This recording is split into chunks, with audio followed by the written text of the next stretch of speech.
Welcome back to another edition of the Saturday to Sunday Football Podcast. I am Paul Perdichizzi, and thank you for joining me. As always, bowl season is in full effect. The first round of the new college football playoff was completed last weekend. Looking forward to New Year's Day when the next round of matchups in the college football playoff get going. Hopefully, the games are more competitive than last week. Here at Saturday to Sunday, we continue to cover all aspects of the college football season, the impact on the 2025 NFL draft, impact on your Devy leagues, future dynasty prospects, and all things in between. Been a couple weeks since we recorded, kind of wanted to let the college football playoffs get going. The holidays, to anybody who is a listener here at Saturday to Sunday, I hope you had a great holiday, Merry Christmas, Happy Hanukkah, all that stuff, whatever you celebrate. Hopefully you have been enjoying the sports, enjoying time with family, and enjoying the holiday season. So here at Saturday, Sunday, let's get right into kind of a lot of things have been going on since we last met. I think they got it right with the Heisman. Travis Hunter, Ashton Jeanty had a special year in terms of his running back production. But what Travis Hunter did in terms of receiver and cornerback, I don't think people quite understand just how special of a season he had, taking nothing away from the greatness of Ashton Jeanty. I think they got it right there. So I did want to kind of just touch upon the Heisman since we hadn't been on air since Travis Hunter won that. I think it was the right decision, just the impact that he had on both sides of the game. If we take this to the first round of the playoffs, and I kind of want to hit on the important prospects from each of those games, we had that Ohio State over Tennessee. Ohio State, easy victory over the Volunteers. The things that really stood out to me in terms of like an NFL draft landscape was I continue my concerns about Quinshon Judkins earlier in his collegiate career, and then even when he switched to Ohio State, have came into fruition this year a little bit more, playing alongside another really uber talented back in Travion Henderson. There are aspects that Judkins is better at than Henderson. I think his vision, his patience, that leg drive, but the explosiveness of Henderson, the acceleration, the burst, the speed, the lateral quickness to get to the outside, to be that home run threat. The teams are looking for those playmakers at the next level. I think Henderson has more of that than Judkins, and it doesn't mean that Judkins is a bad talent. I still think he's like a round 3 type talent in terms of his NFL draft stock, but I do think Henderson, where a lot of people clearly had Judkins ahead of Henderson, I was much more, on the fence with that. And what I've seen this year, them playing in the same backfield week in, week out, is if I'm an NFL team, I would want to hitch my wagon to Henderson over Judkins as that big play capability. We know everything's a timeshare in the NFL. So when you think about it like that, to me, Henderson brings more in terms of his touches to the next level than I think Judkins can. If you're looking for a guy who can carry a heavier workload, I think that is Judkins. Short yardage, better prospect, I think is Judkins. But when you can take into the big picture, I just think Henderson is a big time recruit.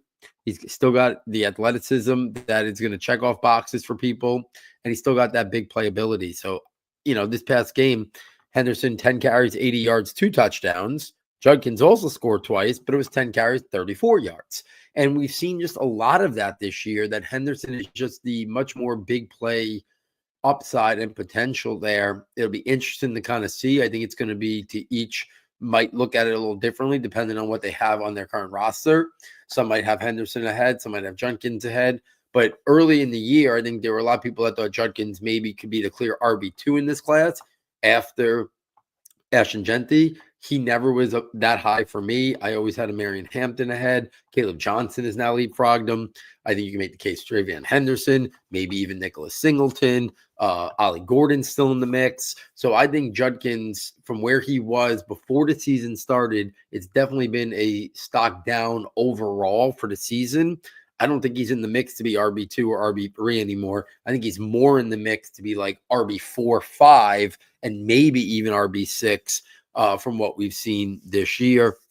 The other thing that stood out, and this is more for the Devy report, but I'll bring it up here since we're going through the games, is Jeremiah Smith, first, big bowl game, or not even a bowl game, first big playoff, performance for him. We're going to see, I think, many more over the next couple of years. 6 catches, 103 yards, and 2 touchdowns. I mean, I don't know if people really understand how special of a freshman season that he had.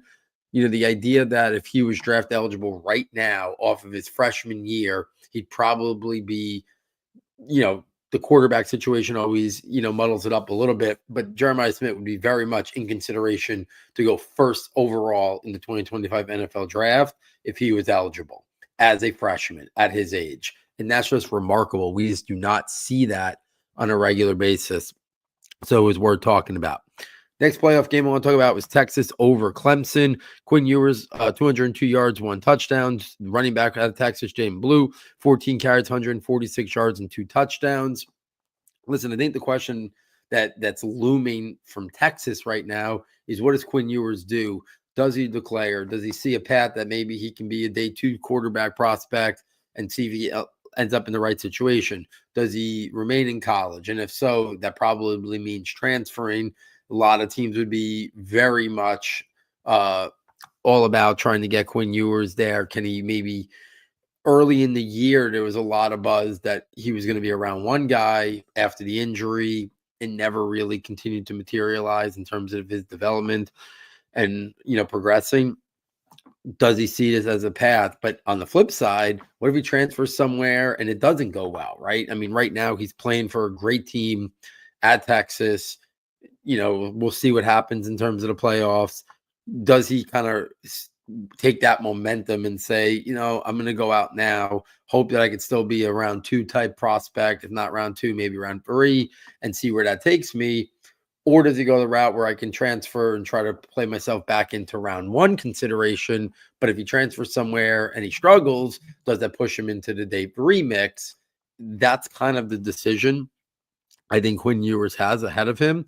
If I was him, I think I'd look for the ideal transfer situation and maybe see if I can catapult my draft stock back into the round 1 consideration for next season.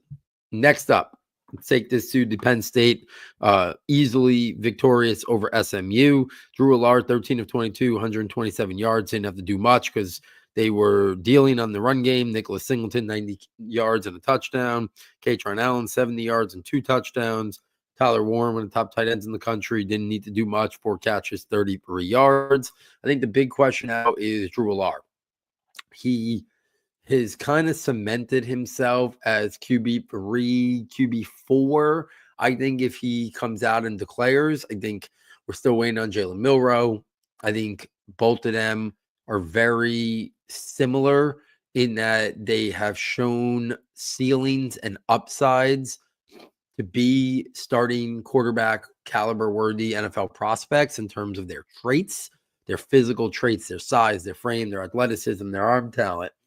But over the years, there's been a lot of inconsistency. There's a lot of development still needed. But both of those guys are intriguing that a team could decide if they do come out in a questionable quarterback class, to say the least, after Shadu Sanders and Cam Ward. If another quarterback goes in round 1 or early round 2, it would be Drew Allard. It would be a Jalen Milroe. So do they come out, or do they see a scenario where we go back to school? Everybody wants to kind of just pencil in Nico and Arch Manning for next year's draft class. What if Arch stays longer? There's been buzz that he could easily stay longer and doesn't come out for the 2026 NFL draft. What if Nico takes the same path? So there's scenarios where we look at next year's class and talk about how great the class could be. Well, what if these guys who are draft eligible decide not to come out just yet? The NIL and everything has changed the landscape of college football. They could stay in, still make money, still continue to develop, and not feel that pressure to maybe leave as quickly as possible in terms of their draft eligibility, but could stay around a little bit longer. Even if not, a guy like Allard, a guy like Jalen Milroe maybe could continue their growth, continue their development, and maybe push their way. If Drew Allard comes back to school next year and plays well, who's to say he can't push himself firmly into the round 1 mix? So I think that's the big storyline there. Nicholas Singleton, I think he's on that round 3 type, running back landscape, strong running back class. So could he fall to day 3? Yeah, he could fall to early day 3, but I think he's right there in the mix with the Ollie Gordons and the Quinshon Judkins. I think that's his level of talent. I think Katron Allen, somewhere in that round 4, round 5 mix, probably. Good physical runner. I personally, I'm a fan of Singleton a little bit more, the big play, explosive ability, but both really strong backs. Obviously Warren, one of the top tight ends in the country. If it's not him going first, it's going to be Colston Loveland out of Michigan. There, I think the clear tight end 1, tight end 2. I'll bring up another guy who's definitely thrown himself into the mix, but I think Warren and Loveland both go round 1. If any of them sneak into round 2, I think they'll be off the board early round 2 in those early to mid 30s. And then Notre Dame over Indiana, that was a blowout. The big story there, non-draft eligible prospect, Jeremiah Love, one of the top underclassmen, non-draft eligible running back prospects in terms of your Devy landscape. There's not a lot of other running backs who I'd put higher than him in terms of guys who we definitively know will be playing college football next year. Jeremiah Love right at the top of those underclassmen running back prospects. Strong performance from him. We've seen it all year. We've talked a lot about him in the Devy Slant Report throughout the year, but he continues to perform well and show his big playability and the ability to handle a heavy workload. If we take this one performance from bowl season that I had to just bring up before became a little bit stale and outdated if I waited a couple weeks, and that's the tight end out of Bowling Green, Harold Fannin. Last night against Arkansas State, 17 catches, 213 yards, and 1 touchdown. We've talked about him this year in the NFL Draft Report. He concludes his season with 117 catches for 1,554 yards and 10 touchdowns. I mean, this was a tight end that was the clear focal point of the Bowling Green offense. Remarkable to see the stat line. That this is a stat line that would be unbelievable for any major star wide receiver who would be going in the first few picks of an NFL draft. For this to be a tight end is truly remarkable. 6'4", 230 is going to bring up some questions about him transitioning to the next level, but we don't see this type of production at any level from the tight end position. I think he's now in a wide open tight end class. I think after the top 2, Loveland and Warren, I think he's now put himself in the mix to be tight end 3 in this class. He's put himself in the mix to be a top 50, top 2 round prospect. If he doesn't go, mid to late round 2, I think he'll be off the board early round 3. There's just too much to like about his game. The offensive ability, the receiving capabilities, the weapon that he could add to an offense. And he's got enough size and frame to him that, yeah, you're not going to line him up in line to be a traditional tight end, but he's also not, 220. I'm sure at 6'4", 230, he can get up to 235 or 236, maybe even 240, and still keep that athleticism and that big playability. So Harold Fannin, tight end 3, lock it in, I think, after the big 2 of Loveland and Warren. I think the question now becomes, is can he push his way into round 2? If not round 2, is he locked for day 2? I just think the production and the upside is too great for him not to be in that mix. Let's take this to some official declarations from some guys that we expected to be in this upcoming draft class, but they've made it official. Just recently today at the quarterback position, Jackson Dart out of Ole Miss declares, again, interesting guy. I've never been as high on Dart as some have, but if Drew Allar goes back to school, if Jalen Milroe goes back to school, if Quinn Ewers goes back to school, there is a scenario where Jackson Dart could be QB3 in this class. Like him and Dylan Gabriel, another guy who, very gaudy college statistics, but a lot of questionable in terms of translating to the NFL in terms of his traits. There's a scenario where Jackson Dart and Dylan Gabriel are QB3 and QB4 in this class. That's not out of realm of possibility. And if that's the case, Do they push into the day 2 mix where teams are looking to maybe take a chance on somebody? Does somebody look at a guy like Dylan Gabriel and think he could be our Brock Purdy in the right scheme, in the right system? Does somebody look at Jackson Dart and think he could be that guy that could maybe find a diamond in the rough in the second or third round? I think there's a possibility. Like I said, I've always had my reservations about Dart in terms of translating to the next level. I thought that Ole Miss scheme really made things easy for him. But there are other people who I respect a lot who do like him more in terms of his traits, in terms of translating to the next level.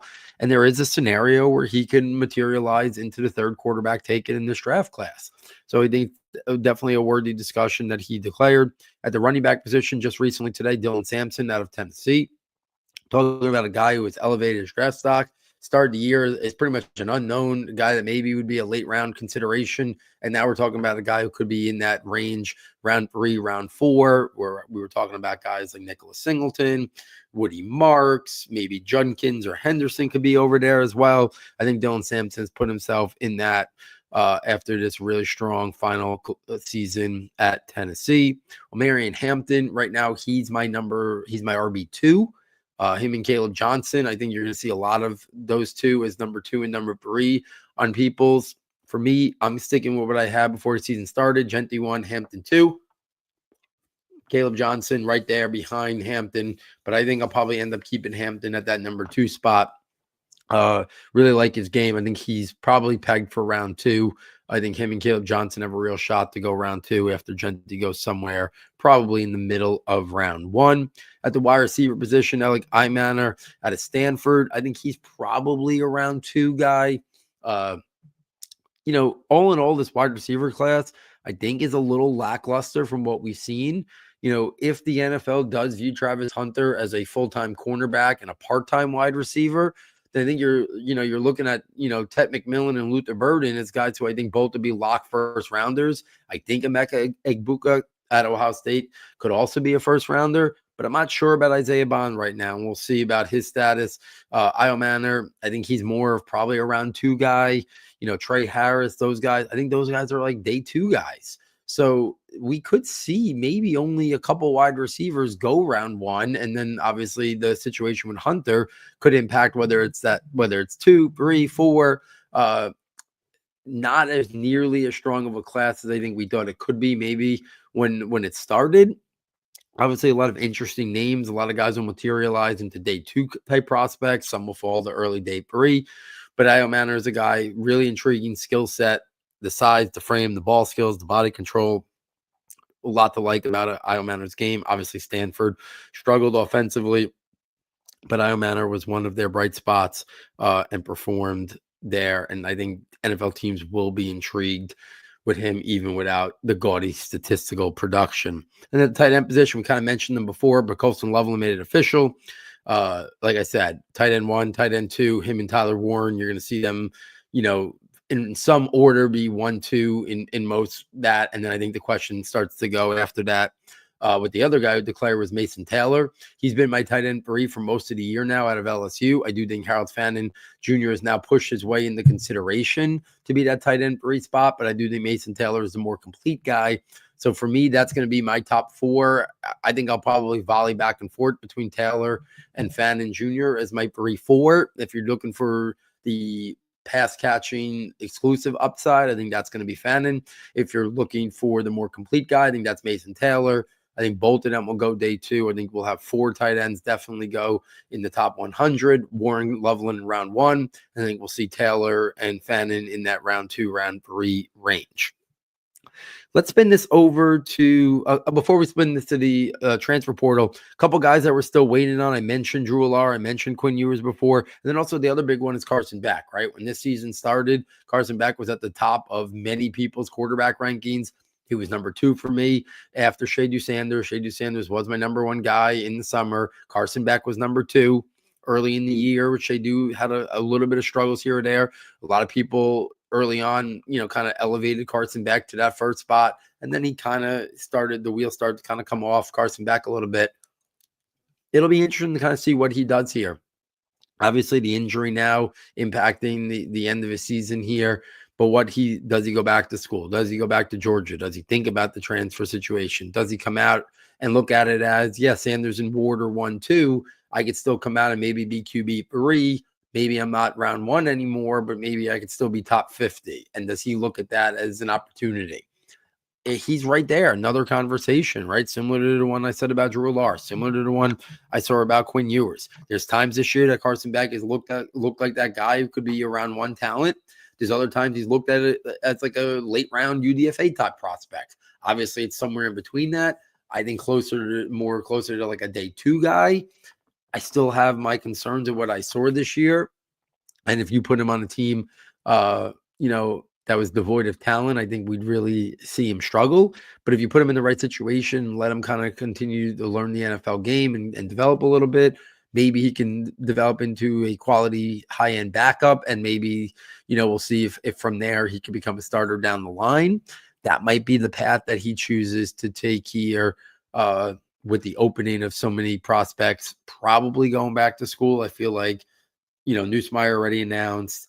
Miller Moss transferred. I feel like the word is Olar's going back to school. I feel like Ewers and Beck probably lean in that way. I'd be surprised too if Milroe declares. I could see him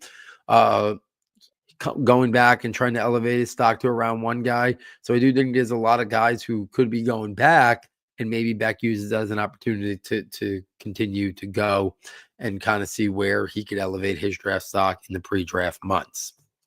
Let's take this to the transfer portal. I mentioned some guys on the last one, but now some guys have found homes. So I'm just going to kind of go through the key guys so far from the offensive skill positions. Jackson Arnold, at times early in the year, he was being talked about as one of the top underclassmen, non-draft eligible quarterback prospects, a Devy guy that you wanted, leaving Oklahoma. Now it's decided he's going to Auburn.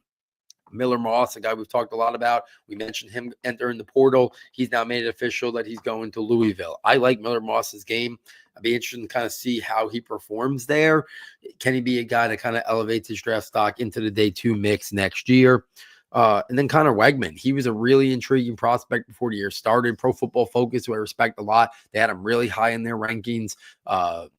Mike Renner, formerly of PFF, he really was intrigued by Connor Wegman's game. I thought he was a guy that, him and Donovan Smith were those 2 guys before the year started that I thought really could emerge and be those surprise risers. Both of them mightily struggled. Donovan Smith losing his job.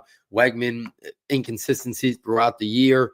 Wegman now choosing to go to Houston to kind of re-elevate and hopefully find his footing there, get some experience, play a lot, and hopefully elevate his draft stock, because he does have a lot of physical traits and tools to be a high-end caliber prospect. Can he find that in Houston?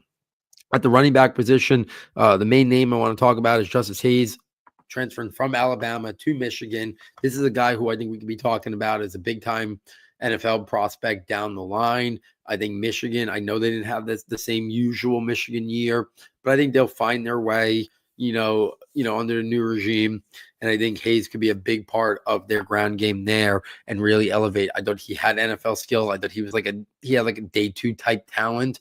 I think obviously if he gets the right situation, puts up the right production opportunity, I think he could find that down the line. Then at the wide receiver position, it just seems like tons and tons of high-end caliber prospects are transferring. Zachariah Branch, this was a guy who very high in all Devy rankings before the year started. Obviously, last year it was unbelievable. He's entered the portal, unknown right now where he's headed. That will have a major impact on the college football landscape once Branch makes his decision. Micah Hudson, I mentioned him last time, transferring out of Texas Tech, one of the top prospects in terms of underclassmen, former major big-time recruit. He's made his decision. He's going to Texas A&M. Eric Singleton leaving Georgia Tech, going to Auburn. I think he's really going to get an opportunity there to shine. I think we're going to see the best of him moving forward next year. Deuce Robinson, if the name doesn't ring a bell, he had some tight end issue. He was kind of designated last season as a tight end, but he had a wide receiver's body. This year he was classified more as a wide receiver. He's also leaving USC, and somehow my team, Florida State, found a way to land one of the top prospects in the transfer portal. Deuce Robinson should have a big opportunity there for the Seminoles. A couple other guys who are all draft eligible, who are all in the scouting notebook, who I was intrigued with all of them for the 2025 NFL draft, have all decided to stay in school. J. Michael Sturdivant going from UCLA to Florida. I like the ball skills, the body control. Very interested to see how he performs there. Obviously, DJ Lagway, big-time quarterback prospect. Next year will be a sophomore year. I'm interested to see the connection that Sturdivant creates with him. Barian Brown out of Kentucky, heading to LSU. That's an intriguing one. Obviously, a little bit of a thin frame, but Brown's an explosive player that I really liked his film last summer. Thought he was really going to have a big year this year. Excited to see him at LSU next year. And then Nick Anderson transferring out of Oklahoma, also to LSU. So LSU, again, Barian Brown and Nick Anderson revamping their wide receivers. Obviously, they lose Kyron Lacey, but Nussmeyer's staying there. They have a chance to have a really explosive offense next year, and Brown and Anderson can be heavily in the mix there and put up really good statistical years and kind of catapult their draft stock back up a little bit for sure. Let's spin this over to the NFL side of things. A couple weeks in the book since we did an NFL rookie report. So let's start there. Talk about the quarterbacks. Always a lot to talk about with the quarterback prospects. Caleb Williams over the last couple of weeks, the inconsistencies, the struggles for Chicago. You see those moments of greatness. You know, the other last night, I'm recording this on a Friday. You saw that moment against Seattle. Obviously, they struggled as a team. He struggled and was inconsistent, but you see those glimpses, right? On the move, like across his body, flip of the wrist. You see that. The problem with Caleb Williams, and it's been the same thing even in college, he needs to put those really elite level moments and start showing them off with more consistency, right? I got like Patrick Mahomes, and I don't want to compare him to Patrick Mahomes, but we see Mahomes make those crazy, plays where he's, you seem like the play's dead, and then he finds a way to make a big play out of it. Caleb Williams has that in his repertoire for sure. The problem is the rest of the time, a guy like Mahomes and so many other players is they can run the routine offense and stay within the structure of the offense. Caleb Williams at times in college and now in his first year seems to really not have that consistency, and there's a lot of up and downs. Obviously, Chicago has not done him any favors, but when the year started, we thought it was one of the best supporting casts for any young rookie quarterback. Now, obviously, the O-line has been way worse than we expected. He does have wide receivers, though, so the play calling has been questionable at best. They're going to try to get somebody in there, but it's been a rocky, backstretch of the season here for Caleb Williams, especially when you've seen guys like Jaden Daniels, this past week, the big comeback against Philadelphia, 5 touchdowns, 81 yards rushing also. The week before, 226 yards, 2 touchdowns, 66 yards rushing. You see him carrying Washington. You see him being the focal point of that entire team, rejuvenating that franchise. And moving forward, it's hard to be like, yeah, I think Caleb Williams is going to be better than Jaden Daniels. Could it still happen? Of course it could still happen.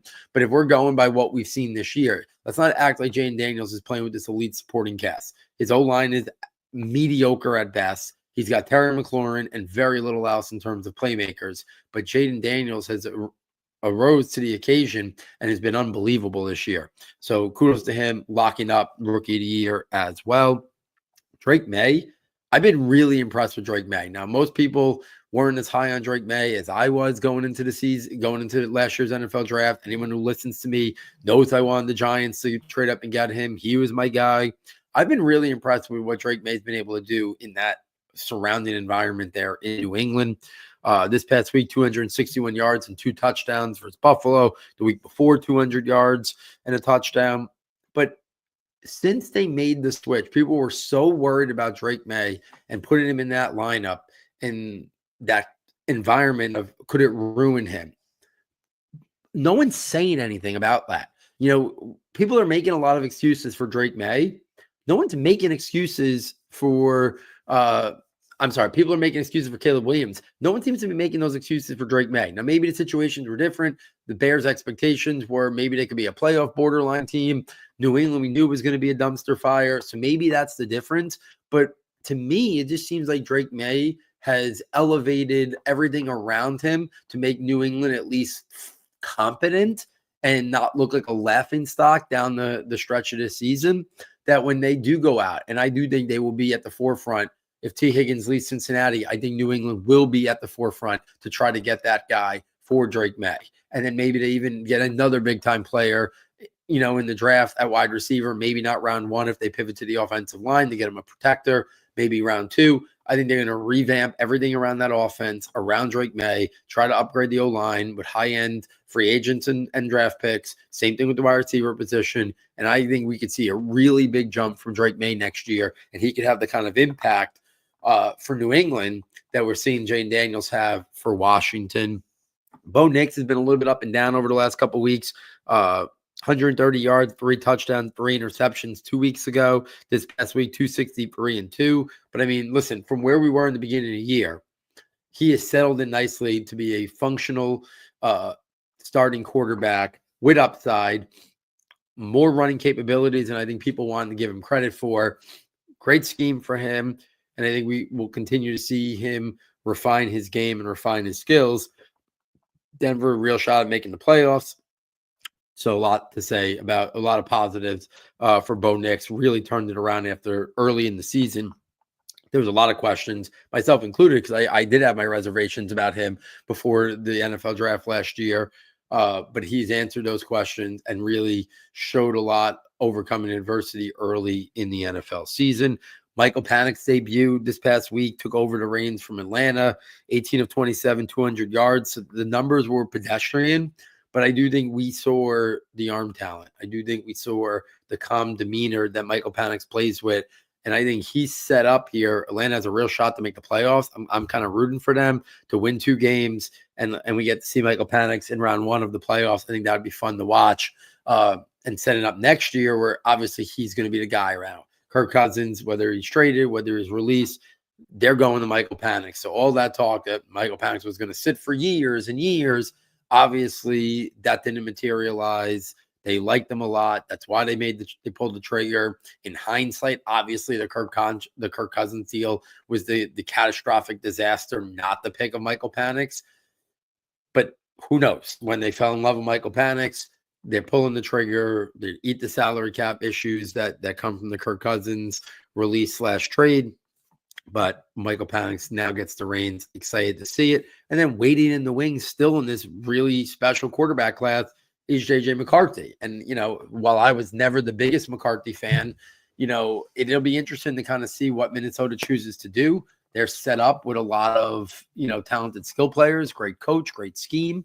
I don't think they should just let Sam Darnold out the door. I don't think, I think it's too easy to say anybody can come in there and win 13 or 14 games like Sam Darnold has done. I think you're really putting McCarthy in a really, tough spot where if he has an average rookie year, which could still be deemed good, but if he has an average rookie year and the Vikings win 7 or 8 games next year, the fans are going to be the fans in the media are really going to go after Minnesota and really go after McCarthy.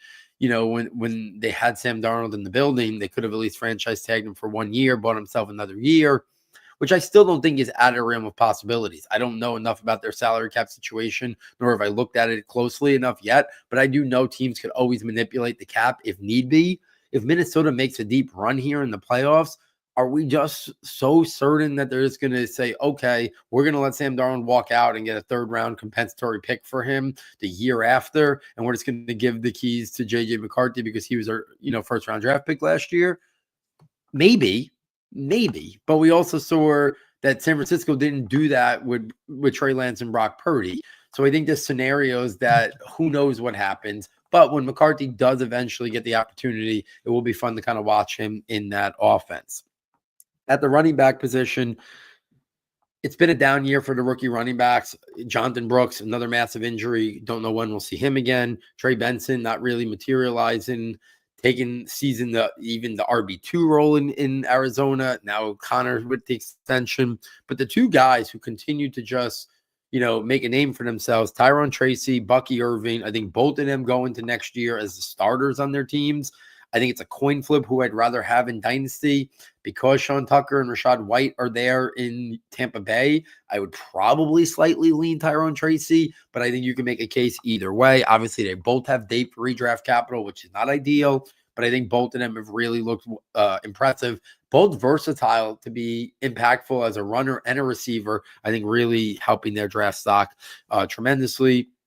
The wide receiver tight end position, obviously Brock Bowers continues to just amaze. 15 catches, 99 yards this past week. High end, clear tight end one in all aspects moving forward. But just the overall, we talked about Harold Fannin from Bowling Green earlier in the show. The fact that Brock Bowers is the entire focal point of that Vegas Raiders offense, I think speaks volumes. Now, I think they're going to upgrade at the wide receiver position, especially if they get a rookie quarterback in there. But Bowers is going to be one of those guys who's going to be a mismatch nightmare for a long time to come. Tremendous rookie year from Bowers. The wide receiver position, last couple of weeks, Malik Neighbors, 10 catches, 82 yards, and a touchdown. The week before, 7 for 68, dealing with, quarterback issues. Tim Boyle, Drew Lock, a lot of things Neighbors had to deal with.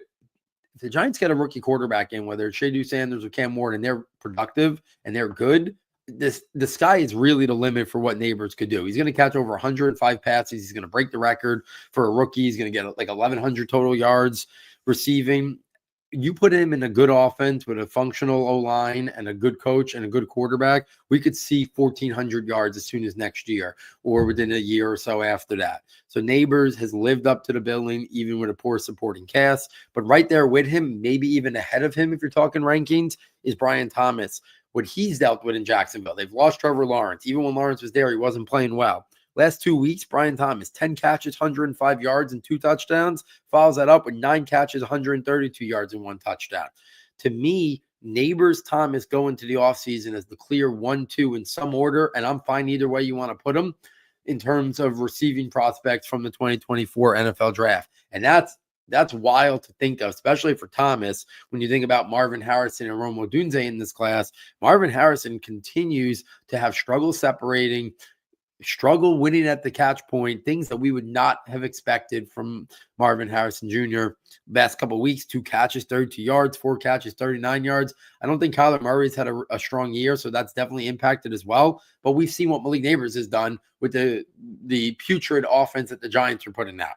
So we can't just blame this on Kyler Murray. We can't blame it on the coach and the scheme.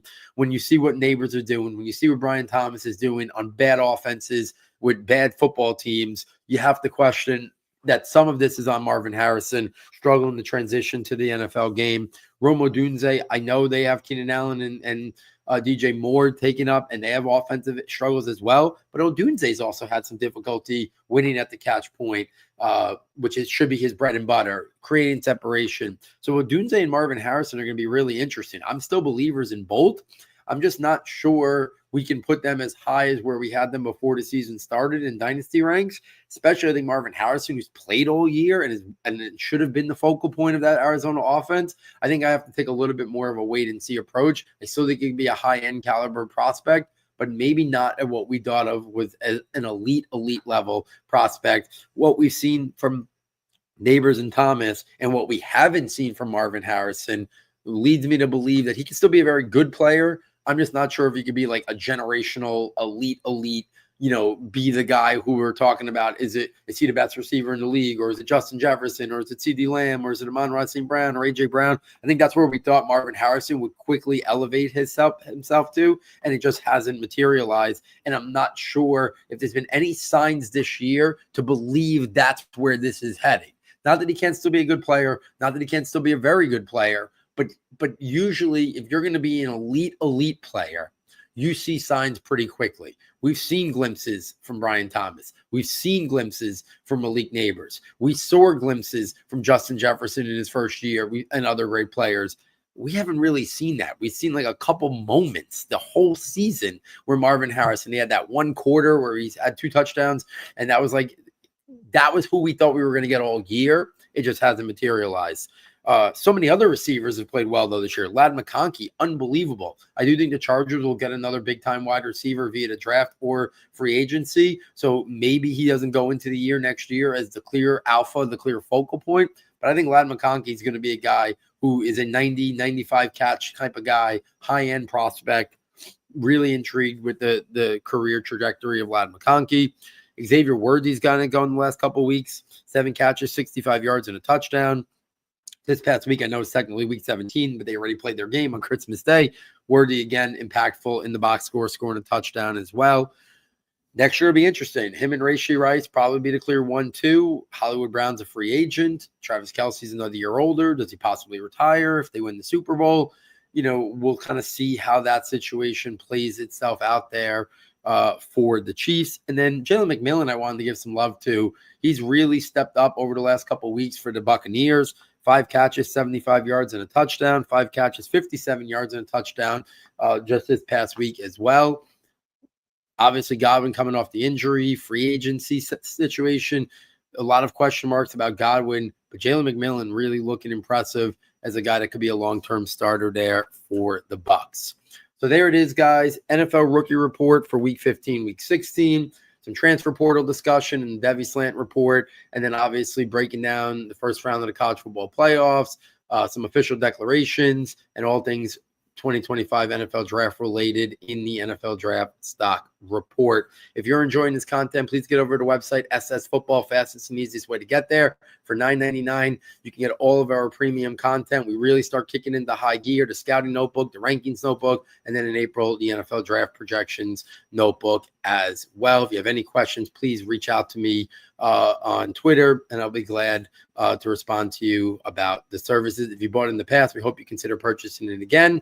If you've never purchased it, we hope that you consider trying it for the first time. It is only $9.99. It is the lifeblood of us continuing to do what we do here at Saturday to Sunday. So, on behalf of our sound tech engineer, David Nakano, and myself, thank you for joining us, and we look forward next time taking you from Saturday to Sunday.